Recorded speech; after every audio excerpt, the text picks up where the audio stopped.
Magkano nga ba ang pamasahe dito sa Sydney kung ikukumpara natin sa Pilipinas? Ako si Ron ng Migrating Fellows and dumating ako dito sa Australia noong 2011. And ngayon nag-aaral ako ng Graduate Diploma in Immigration Law and Practice sa UTS. Kung nagbabudget ka para sa iyong Australian Dream, kailangan mong malaman ang totoong presyo. Ayon sa 2025 Real Commute Report, ang average na ginagastos ng isang commuter dito sa Australia ay $19.10 araw-araw. Yan ay halos 700 piso araw-araw para lang sa pagbiyahe sa pagpasok sa trabaho o eskwelahan. Malayo sa 20 pesos na jeep sa Manila.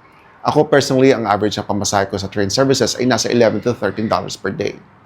Kaya naman, kahit maganda at presko ang mga trend dito, kailangan mo itong paghandaan sa iyong buwanang budget or weekly budget.